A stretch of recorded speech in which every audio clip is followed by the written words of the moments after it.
Ao longo da carreira, todo profissional se depara com momentos-chave. Momentos que geram um antes e depois, um ponto de virada, um divisor de águas. É meio clichê a gente falar isso, né? Mas é um divisor de águas, sim. Sem dúvida alguma, foi um divisor de águas dos pacientes. Esse curso foi um divisor de águas para minha carreira. Para mim, foi um divisor de águas na questão não só do tratamento em si, mas também na questão do diagnóstico. Foi um divisor de águas para mim, para minha carreira. Mas o que exatamente muda depois desse divisor? O que faz tantos profissionais dizerem isso sem roteiro e sem ensaio? É a segurança do raciocínio clínico.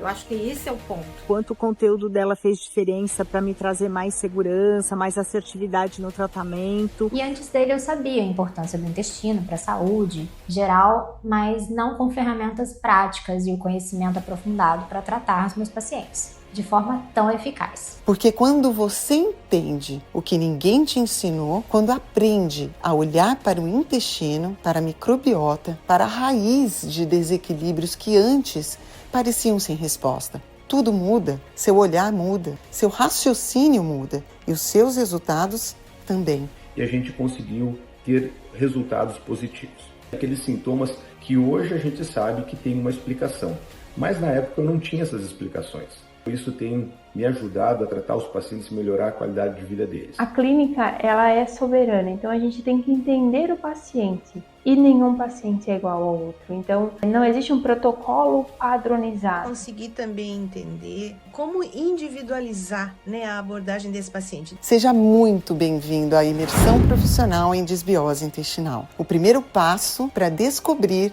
o que a maioria dos profissionais ainda não vê e para entender por que esse conhecimento muda tudo. Olá novamente, meus queridos! Que alegria imensa estar aqui com vocês para a nossa segunda aula da imersão profissional em desbiose. Sejam todos muito bem-vindos. Antes de começarmos, eu tenho um aviso importante. As inscrições para a nova turma da formação avançada em desbiose intestinal abrirão oficialmente na próxima segunda-feira, às 9 da manhã. Mas eu quero recompensar quem está realmente comprometido com a sua evolução profissional. Por isso, nós criamos o grupo de super interessados lá no WhatsApp. Quem estiver nesse grupo vai receber o link de inscrição 1 hora antes, às 8 da manhã, garantindo a sua vaga com grande tranquilidade. E atenção, não teremos vagas para todos que estão participando dessa imersão. Além disso, os super interessados terão acesso a condições exclusivas que só serão válidas nessa primeira hora, ou seja, das 8 às 9. O link para entrar no grupo está nos comentários e na descrição desse vídeo. Agora quero começar agradecendo imensamente a presença e a participação de todos na primeira aula. Eu fiquei realmente emocionada com os comentários e as mensagens que eu recebi. Muitos de vocês compartilharam que finalmente entenderam, porque estavam tendo dificuldades com seus pacientes desbióticos, mesmo seguindo protocolos considerados bons. Isso é exatamente o que eu queria, trazer mais clareza.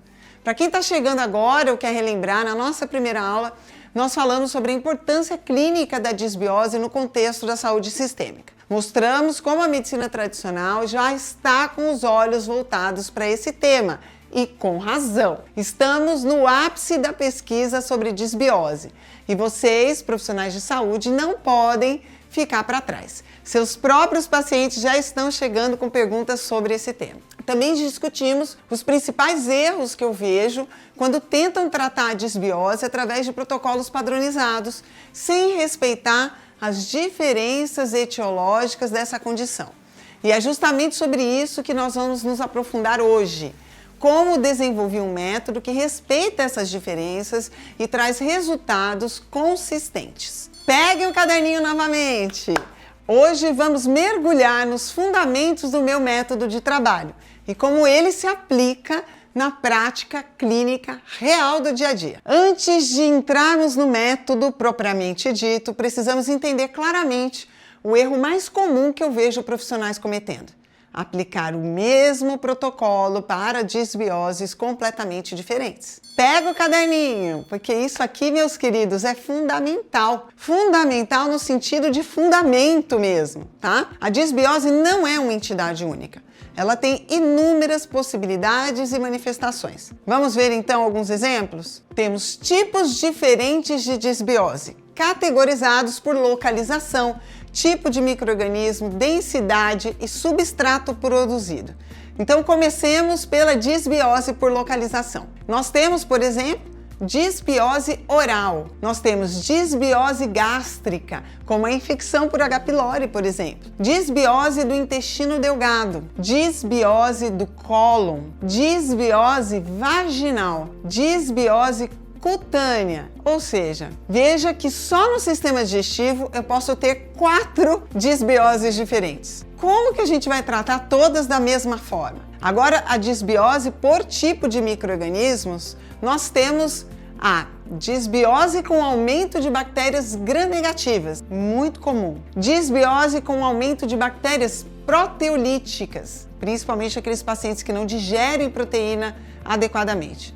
Disbiose por arqueias metanogênicas, que na verdade não são bactérias. E a disbiose por fungos, o que alguns chamam erroneamente apenas de sifo. Com relação à disbiose por densidade, nós temos a disbiose por hipercrescimento microbiano e a disbiose por depressão, com redução de espécies benéficas, como a Akkermansia, Bacterium prausnitis, lactobacillus ou bifidobactérias, por exemplo, como acontece no pós-Covid. Ou seja, aumento ou redução de alguma espécie. Na categorização por substrato, nós temos disbiose com produção de metano, aquela das arqueias, também chamada de IMO, que está relacionada à constipação, a disbiose com produção de sulfeto de hidrogênio, a disbiose com aumento de ácidos graxos de cadeia curta e disbiose com aumento de amoníaco fecal. Temos ainda a disbiose com alteração de pH, tanto a elevação do pH e quanto a diminuição. E como bônus, temos a disbiose relacionada à funcionalidade imunológica, que pode ser do tipo que altera o funcionamento do sistema imune ou que surge a partir de alterações imunológicas. Olha só a complexidade.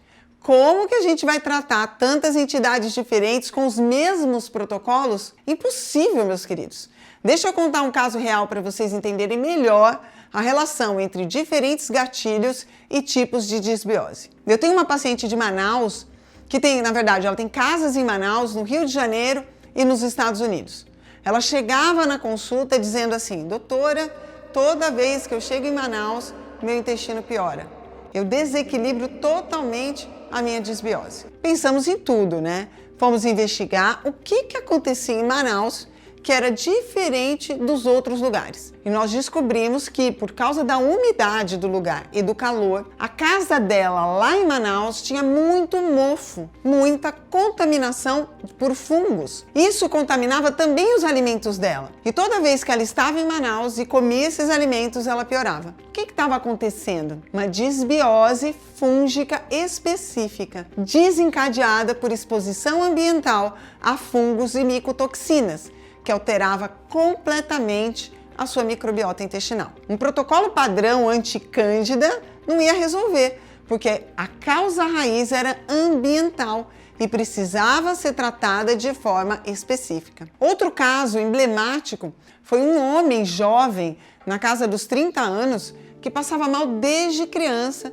com episódios de esquecimento, tontura, desequilíbrios. Ele tinha sido rotulado como TDAH, porque ficava desatento de tempos em tempos, não era o tempo todo assim. Tudo tinha começado após ele sofrer vários episódios de dor de garganta e ter tomado muito antibiótico quando criança. Esse paciente sofria de uma esteatose hepática acentuada, a infiltração gordurosa do fígado, que não se explicava nem pela sua genética, nem pelo seu peso e pela sua estatura. Ele era um homem magro, sem história familiar de problemas hepáticos, ou seja, o que estava acontecendo? Um dia ele descobriu que tinha um alto teor de álcool no sangue, medido inclusive por bafômetro, mesmo sem beber uma gota de álcool. Era uma condição chamada autointoxicação alcoólica. O que descobrimos? Ele tinha uma disbiose por hipercrescimento bacteriano específico, onde certas bactérias intestinais estavam fermentando carboidratos e produzindo álcool endógeno, isso mesmo, dentro dele. Essa disbiose havia sido desencadeada pelo uso excessivo de antibióticos na infância, que alterou permanentemente a sua microbiota, levando a um desequilíbrio que favorecia bactérias produtoras de álcool. Isso explicava não só os sintomas neurológicos, ou seja, o álcool afetando o cérebro, mas também a esteatose hepática, o fígado sobrecarregado pelo processamento constante de álcool. Nenhum protocolo padrão de desintoxicação hepática ou suplemento para a saúde cerebral ia resolver esse caso. Era necessário identificar e tratar especificamente aquela disbiose produtora de álcool, considerando a sua história única de exposição a antibióticos. Esses casos, meus queridos, mostram como cada disbiose é única, com causas e manifestações específicas. A disbiose não é apenas um desequilíbrio intestinal genérico. Ela tem tipos, causas e consequências muito particulares para cada paciente. Tratar todos os pacientes com o mesmo protocolo é uma receita para o fracasso. E foi justamente a partir desses desafios que eu desenvolvi o que eu hoje chamo de método Carvalho de reequilíbrio individual. Mas por que Carvalho? Essa história é fascinante. O Carvalho é uma árvore milenar, extremamente resistente, que marca na sua estrutura os dados que mostram os desafios pelos quais ela passou em sua vida. Ela se transforma numa ferramenta para botânicos e geólogos medirem os infortúnios provocados pela natureza no meio ambiente.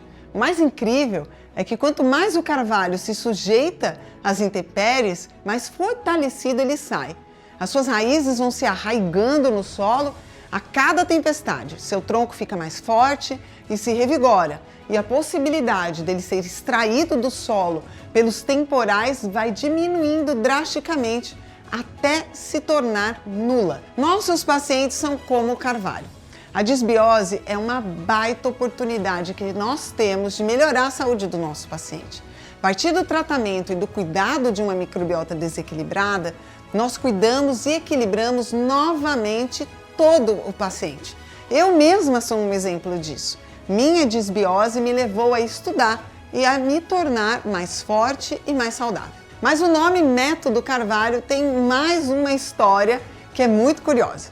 Lembram daquele paciente com autointoxicação alcoólica que eu mencionei? Pois é, eu o tratei seguindo o meu método de trabalho, que na época nem tinha nome. Ele teve uma melhora significativa do quadro. Um grupo internacional que o acompanhava entrou em contato comigo dizendo que tinham batizado minha prescrição de método Carvalho e que estavam aplicando em outros pacientes com resultados muito positivos. Cerca de 80% dos pacientes que eles já tinham tentado tratar sem sucesso estavam respondendo. Atualmente, esse grupo acompanha mais de 800 pacientes lá nos Estados Unidos usando esse método. Desde então, o método foi aprimorado e adaptado para a disbiose em geral, e é ele que eu ensino na formação avançada. O método Carvalho de reequilíbrio individual se baseia na visualização do paciente como uma árvore completa, desde o solo até os frutos. O solo representa o contexto de vida do paciente. É o ambiente onde a árvore está plantada. Histórico pessoal, estilo de vida, padrão alimentar, qualidade do sono, nível de estresse, exposição a toxinas, medicamentos utilizados. O solo determina a qualidade das raízes e, consequentemente, de toda a árvore. As raízes representam a microbiota intestinal, que está sujeita a todo o solo que a cerca. Uma microbiota saudável ou disbiótica depende diretamente da qualidade desse solo. São as raízes que fornecem a firmeza e a base da saúde do paciente. Quando investigamos as raízes, estamos identificando os tipos específicos de disbiose presentes naquele paciente. O tronco é o intestino propriamente dito, que transmite ao resto da árvore o resultado da relação solo-raiz. É no tronco que ocorre o aumento da permeabilidade intestinal, o leaky gut, que permite que os efeitos da disbiose se espalhem para o resto do corpo. Os galhos são as ramificações de todos os sistemas corporais que dependem do funcionamento adequado da microbiota e dos intestinos. Sistema nervoso, sistema imunológico, o sistema endócrino, o sistema cardiovascular e por aí vai. As folhas e os frutos são o resultado final de toda essa dinâmica. São as manifestações clínicas, os sintomas que o paciente apresenta. Nós podemos ter folhas e frutos saudáveis ou com sintomas disfuncionais, dependendo da saúde de todo o resto da árvore. Essa visualização nos mostra que não podemos tratar apenas os sintomas, que seriam as folhas e os frutos, nem apenas o intestino, que seria o tronco, mas nós precisamos cuidar de todo o solo, que é o contexto de vida e das raízes da árvore, a microbiota, para um tratamento verdadeiramente eficaz e duradouro. Vamos começar falando das raízes da nossa árvore carvalho. O diagnóstico correto é o primeiro e mais importante passo do método. Precisamos identificar não apenas a presença de disbiose, mas o tipo específico e suas causas determinantes. O ponto de partida é sempre uma história clínica bem feita. Na formação, nós entregamos um roteiro detalhado para vocês fazerem uma anamnese direcionada, com as perguntas certas para descobrir a origem daquela disbiose específica. Nós investigamos o histórico do uso de antibióticos e outros medicamentos, padrões alimentares atuais e passados, histórico de infecções intestinais, exposição a toxinas ambientais, níveis de estresse e qualidade do sono, histórico familiar, sintomas digestivos e extradigestivos. Porque sem entender a origem, estamos apenas tratando os sintomas, não a causa. E aqui está um ponto crucial. Muitos profissionais mal treinados confundem disbiose com síndrome do intestino irritável. Mas para eu ter um diagnóstico de síndrome do intestino irritável, eu preciso que o paciente tenha dor abdominal. E tem muito paciente por aí com esse diagnóstico que nunca teve dor. O que ele tem, na verdade, é uma disbiose não tratada. Mais grave ainda, eu já peguei inúmeros pacientes que vinham tratando dentro daqueles protocolos que a gente chama de 5R, 6Rs e não melhoravam. Quando eles chegaram a mim, tinha uma doença celíaca que não foi diagnosticada ou uma doença inflamatória intestinal que passou despercebida. Por isso, meus queridos, sou contra protocolos engessados. Como adendo na formação, nós estudamos também a intolerância histamínica, um diagnóstico frequentemente associado à disbiose. Mas atenção, nem toda intolerância histamínica tem como base uma diminuição da enzima que quebra histamina, a deamino-oxidase. Muitas vezes, o aumento da histamina intestinal acontece porque nós temos uma microbiota que produz histamina em excesso, relacionado também à dieta, já que a histamina é produzida a partir de um aminoácido, histidina, que vem da alimentação. Agora, meus queridos, vamos falar do caule, que sustenta o carvalho, e da copa, que representa os sintomas afetados. Quais são as manifestações clínicas da disbiose que estudamos dentro do método? Primeiro, temos as manifestações do próprio sistema digestivo: distensão abdominal, refluxo, alternância de hábito intestinal. Mas o que torna a disbiose tão fascinante e desafiadora é que ela vai muito além do intestino. Estudamos também o leaky gut, ou a permeabilidade intestinal aumentada, e pega o caderninho. O leaky gut é a base das manifestações extraintestinais da disbiose. É por causa dessa permeabilidade aumentada que a disbiose consegue afetar tantos sistemas diferentes do nosso corpo, espalhando os sintomas do tronco para a copa da árvore inteira. Ainda investigando as raízes e o tronco da nossa árvore carvalho, precisamos falar dos exames que utilizamos para avaliar o paciente com disbiose. Os exames são ferramentas fundamentais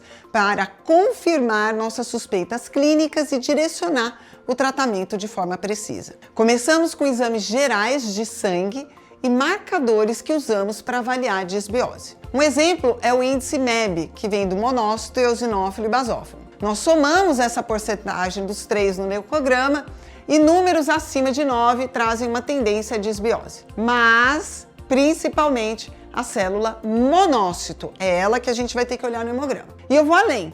Em disbioses bacterianas, nós temos uma elevação ainda maior dessa célula. Valores de monócito de 9, 10, 11% ou mais. Já em parasitoses e infecções fúngicas, normalmente quem sobe mais é o eosinófilo. E aqui está o que eu considero a pérola mais preciosa da nossa formação em termos de exames. Ensinar vocês a interpretar um exame coprológico funcional. Pouquíssimos profissionais sabem fazer isso corretamente. E é um exame simples, barato e que pode ser solicitado até pelo SUS. Para quem trabalha com população carente, com pacientes que não têm condição financeira de fazer exames caros, o coprológico funcional é uma ferramenta inestimável. Claro que em casos mais específicos podemos precisar de exames mais sofisticados, mas a grande maioria dos pacientes não vai precisar. Na formação, eu ensino vocês a interpretar esse exame e a solicitar marcadores complementares quando for necessário, como a calprotectina fecal, a elastase pancreática, a pesquisa de IgA nas fezes, mostrando a atividade imunológica intestinal e comparar com a IgA sérica, pesquisa de substâncias redutoras nas fezes, pH fecal, dosagem de ácidos orgânicos, dosagem de amoníaco, pesquisa de gordura nas fezes e tudo isso existe em exames que vocês podem pedir pelo plano de saúde ou até pelo SUS. São ferramentas acessíveis que, quando bem interpretadas, transformam a sua prática clínica. Agora que já entendemos as raízes, que são as causas e tipos de disbiose, e o tronco, o intestino e sua função, vamos explorar os galhos e a copa da nossa árvore carvalho, os sistemas corporais que são afetados pela disbiose. O que torna a disbiose tão fascinante é que ela vai muito além do intestino. Através do leaky gut, ou permeabilidade intestinal aumentada, os efeitos da disbiose se espalham para o organismo inteiro. Pega o caderninho! O leaky gut é a ponte que conecta o tronco intestinos aos galhos, sistemas corporais. É por causa dessa permeabilidade aumentada que a disbiose consegue afetar tantos sistemas diferentes no nosso corpo. Quais são então esses sistemas? Vamos aos principais galhos da nossa árvore, os eixos corporais afetados. 1. Sistema nervoso central, que nós chamamos de eixo intestino-cérebro. Doenças mentais, ansiedade, depressão, bipolaridade e até mesmo piora de casos de esquizofrenia. Doenças neurológicas como Alzheimer, Parkinson, alterações gerais da cognição, o brain fog pós-Covid, alterações do sistema nervoso periférico. 2. Saúde feminina, eixo intestino-pelve ou intestino ginecológico, como por exemplo, candidíase vaginal de repetição, endometriose, síndrome pré-menstrual, síndrome dos ovários policísticos e sintomas da menopausa. A microbiota intestinal influencia o aparecimento dessas condições e a própria menopausa também influencia a composição da microbiota. É uma relação de mão dupla. 3. Saúde cutânea, eixo intestino-pele, acne, rosácea, dermatites, melasma, psoríase são apenas alguns exemplos. Saúde hepática, eixo intestino-fígado. Aliás, esse eixo está no meio de todos quase, tá? Steatose hepática não alcoólica, que a gente teve uma mudança nos nomes, mas isso no momento não importa. Alterações de enzimas hepáticas sem diagnóstico definido e também sobrecarga de toxinas que são absorvidas do sistema digestivo e impactam no fígado. 5. Saúde cardiovascular.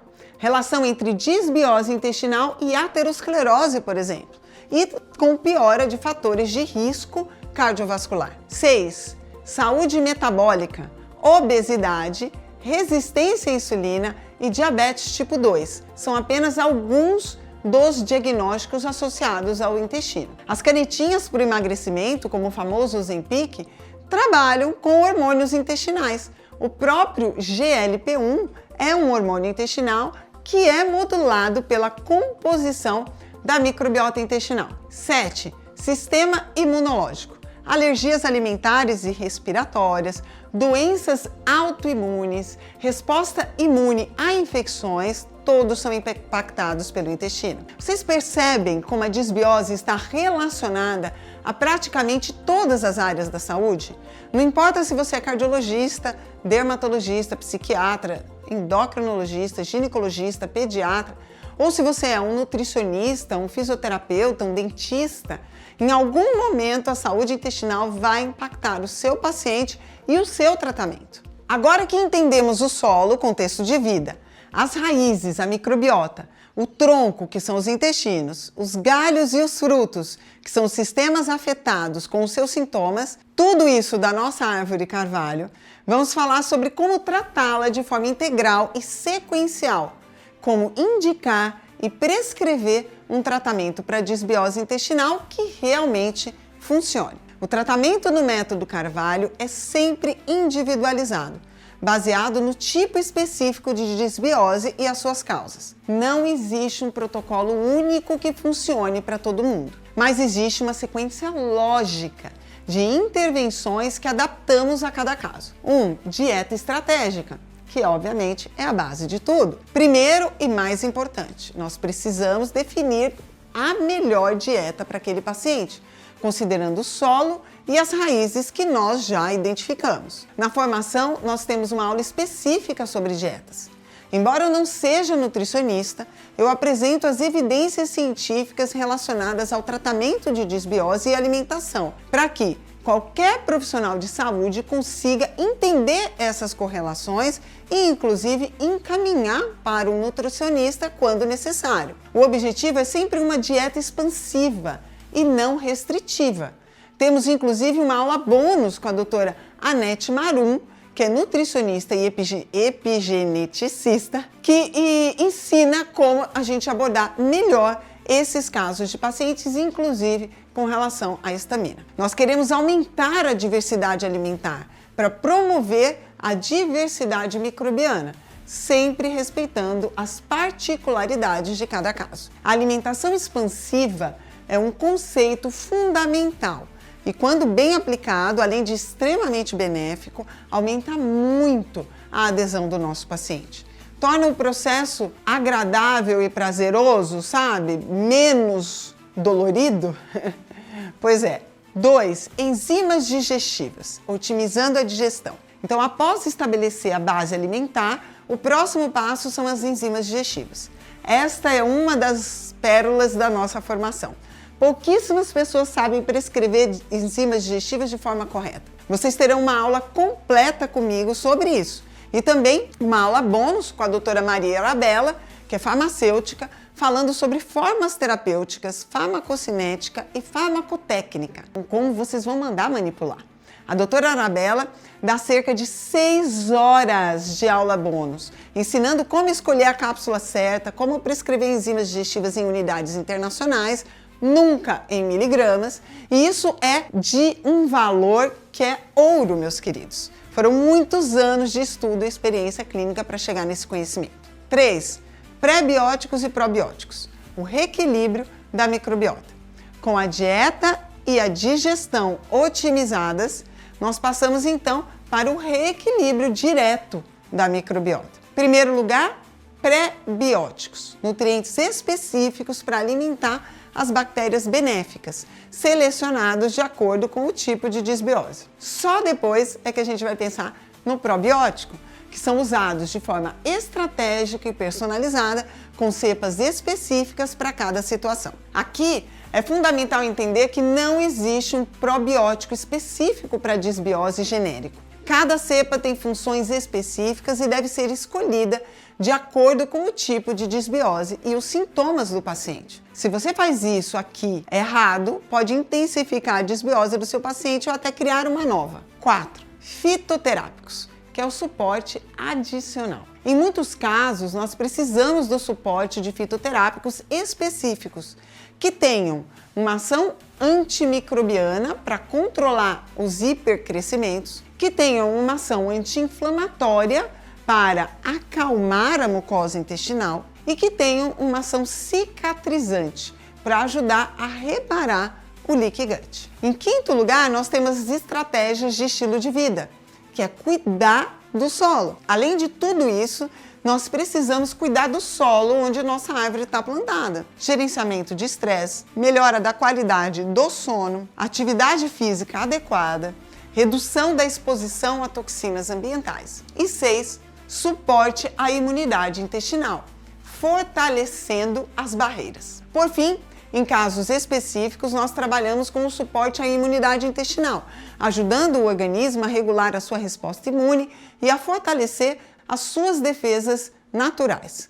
O mais importante, meus queridos, uma grande parcela dos pacientes não precisa de muitos suplementos, precisa dos suplementos certos na sequência correta. Na formação, nós mostramos caso a caso quando usar cada um deles e se realmente todos são necessários. Para quem não sabe, a formação avançada em desbiose intestinal já tem o curso base sobre desbiose e 3 galhos principais, te dando o embasamento perfeito para casos com desbiose e doenças correlacionadas. Nós temos o eixo intestino-cérebro, o eixo intestino-saúde da mulher e o eixo intestino-imunidade. Os alunos que entrarem agora vão receber todo esse conteúdo pronto. Além disso, todas as aulas têm uma pasta de artigos no Dropbox para vocês baixarem todos os estudos científicos que foram usados. Tudo que eu falo na formação é com base científica. Eu não submeto meus alunos a conteúdo que possa trazer problemas com o seu conselho profissional. Com tudo que temos de base científica publicada, nós já conseguimos resolver a grandíssima maioria dos pacientes. E eu estou sempre aprendendo, sempre trazendo aulas novas que eu trago para os meus alunos queridos. Na próxima aula eu vou falar sobre um caso clínico real de consultório. Vou mostrar para vocês qual é o raciocínio que nós usamos na prática, como aplicamos tudo isso que vimos hoje em um paciente real, além de falarmos mais sobre a própria formação. Espero que vocês tenham gostado dessa aula, tanto quanto eu gostei de preparar e apresentar para vocês. É muito material, eu sei, mas é um conteúdo que pode transformar completamente a sua prática clínica. Aproveitem essa semana para assistir novamente a aula 1 e essa aula aqui, a aula 2. Elas estarão disponíveis apenas durante o evento. E eu quero reforçar o convite especial. Não deixem de entrar no grupo de super interessados. As inscrições para a formação avançada em desbiose intestinal abrirão oficialmente na segunda-feira às 9 da manhã.